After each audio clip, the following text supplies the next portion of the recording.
Facepalm America. I'm Beowulf Rockland. FacepalmAmerica.com is, of course, where you can go to find out more information about our program, to listen to past episodes, to connect with us on social media. It is a wonderful spring day in my part of the world. I hope it is in yours. And nothing, Beowulf, can eclipse our intrigue with what you're going to do today. Indeed, it is a day where many parts of the country, John Rothmann, will experience a total solar eclipse. Many parts will experience a partial eclipse in just a little bit from now. If you're listening to this afterward, you may have experienced this. John Rothmann, welcome to Facepalm America. John Rothmann, of course, the host of Around the Political World with John Rothmann. Thank you so much for being here. Always a pleasure. The eclipse. And I was thinking back to the, it wasn't the story because I haven't read that, but the movie version of a Connecticut Yankee in King Arthur's Court, in which my brother and I were talking about that this morning. The Farmer's Almanac serves a very useful purpose. That's right. In which the character played by Bing Crosby convinces a medieval crowd in which he's gone back in time that he has amazing supernatural powers because he is able to predict the eclipse and use it to his advantage to get out of a tight situation. Which makes Merlin very unhappy. It does make Merlin very unhappy, and it might well make Marjorie Taylor Greene very unhappy because she has said that the eclipse and the fact that there was an earthquake, a sizable earthquake in New York City, is a reason for people to repent of their sins. And I was thinking, medieval times have not left us entirely, have they, John?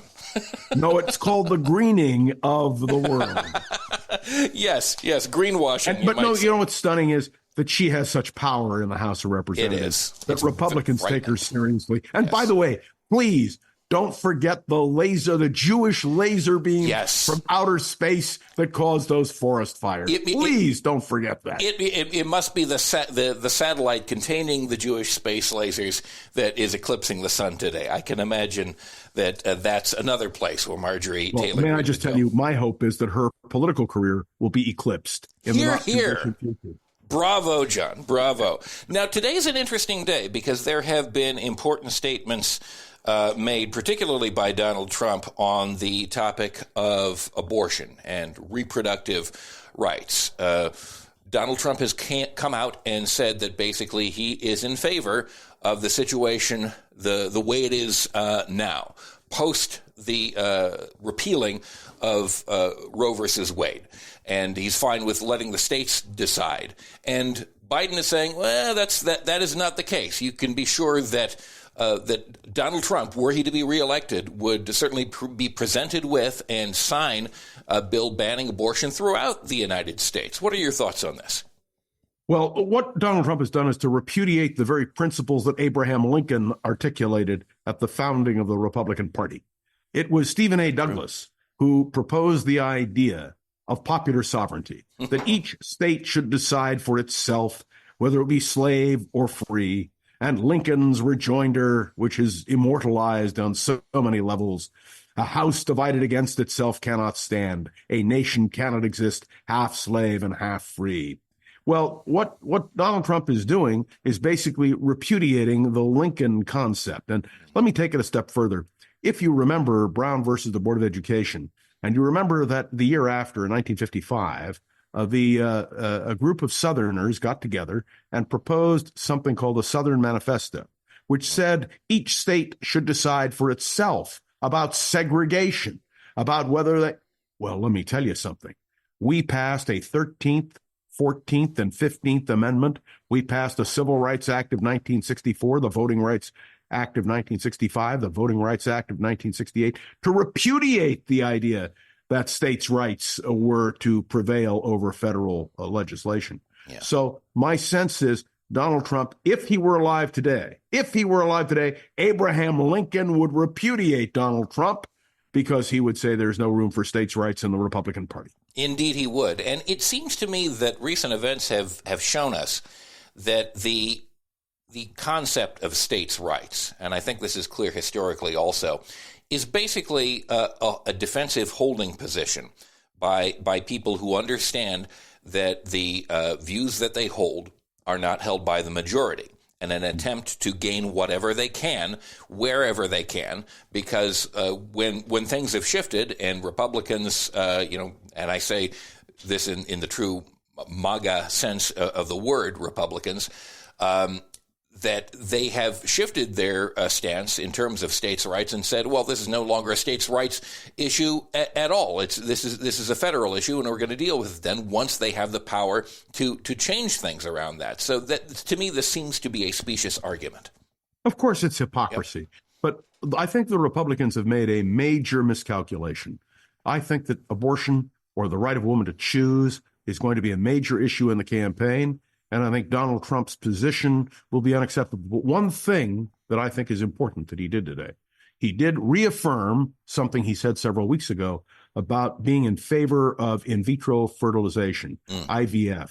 And I think that also will cause a division in his ranks, because many of the people who support him oppose IVF. And yet I would suggest to you that many of the women and men listening to the sound of our voice today became parents because of IVF. Indeed. And I think this frankly, it's a sad day for the Republican Party. Yeah, I think the Republican Party has had many sad days recently. I noted also that Biden, in addition to responding to Trump's remarks on abortion, also announced a new student debt relief plan for millions of borrowers. I think this one is focused on the increasing amount of debt accumulated through interest through many of the plans that people have. That that some of these students owe more on the interest than they do on the original loan. It's of incredible. Course, it should be forgiven. Yeah. In fact, I'm going to say something that will shock you. I go back to the days when the University of California here in California was free. It was tuition free because the state government said, we will invest in our students. They will get jobs. They will produce industry, and they'll stay here in California. That's right. It'll be a California boom. That's the way we ought to look at it. Absolutely. Isn't it amazing how far we've come from that age? Correct me if I'm wrong. Was it not Ronald Reagan who first imposed fees, or did it predate that? No, Ronald Reagan is the one who imposed tuition. Yeah. And I will never forget that. I did not go to UC, but many of my friends did. Yeah. And they were absolutely appalled. Yeah. But look what's happened. It costs you as much to go to the University of California, any of the campuses, as it does to go to some private schools. I mean, it's crazy. It is.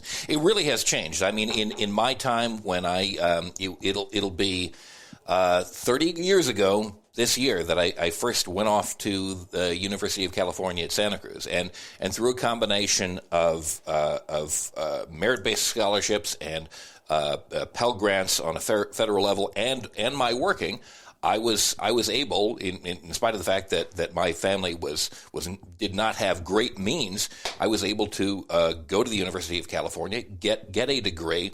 And now, like, the price has doubled, or in some cases, like, tripled across the UC system, and it's one of the reasons. I know that increasing numbers of people are leaving the state of California, and that's happening for many complicated reasons. But one of them must surely be that it's just difficult to. It's difficult to get an education. It's being priced out of the market in a similar way that houses are, and addressing that, I think, would help staunch that bleeding. Just go back to nursery school for a moment, please.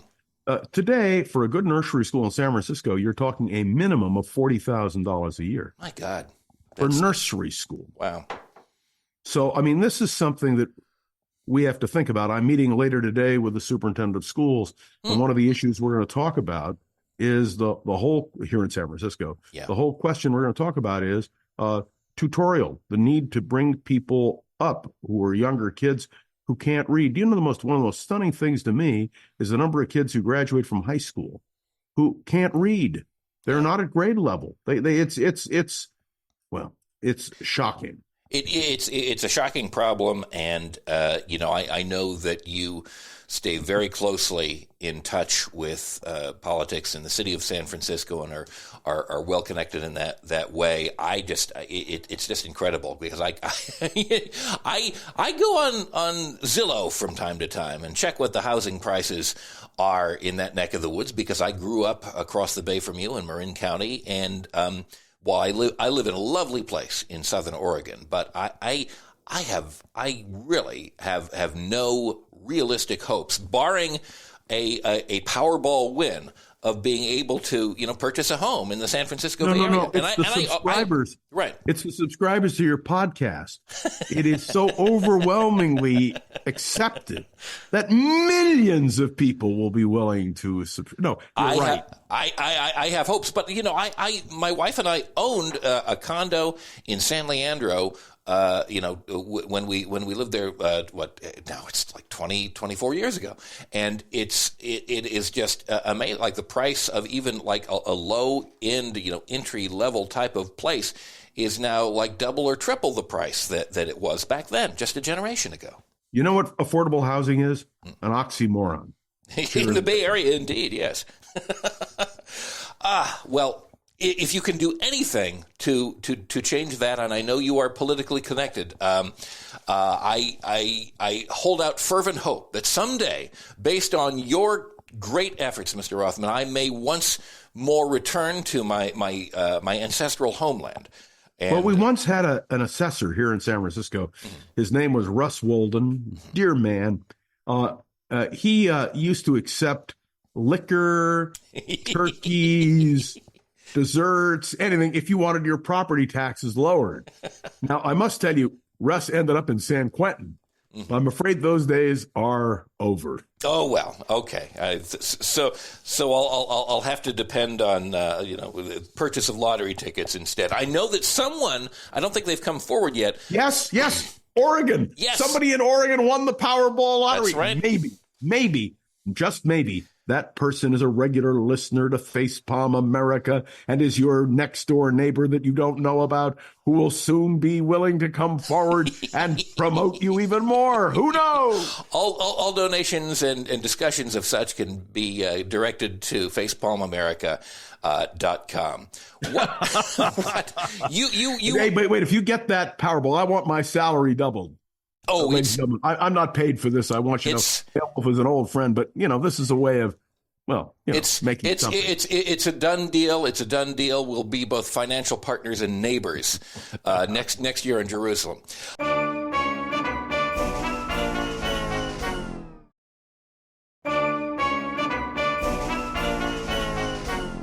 I know that you were talking about the situation in Ukraine, and there have been some very disturbing headlines. We heard in the first couple of months of the war in Ukraine that there was disturbances and perhaps attacks launched on a Ukrainian nuclear power station. That seems to have occurred again. What is the latest that you know, John? Well, we know that there have been some drone strikes on a nuclear plant in Ukraine. The danger here is, of course, that one of those drones hits in a way which causes a massive nuclear disaster. Yeah. Ukraine is not high on the agenda right now, and it should be, because what's happening in Ukraine is a disaster, and it affects all of us, although most people are not paying attention. Look, even the Middle East, which is so explosive at this moment, we're 6 months and a few days out from the October 7th attack on innocent Israelis, and the world doesn't seem to care. It's astounding. I was also reading a headline about the head of Rwanda claiming that the world has been inactive, unattentive for 30 years after the genocide.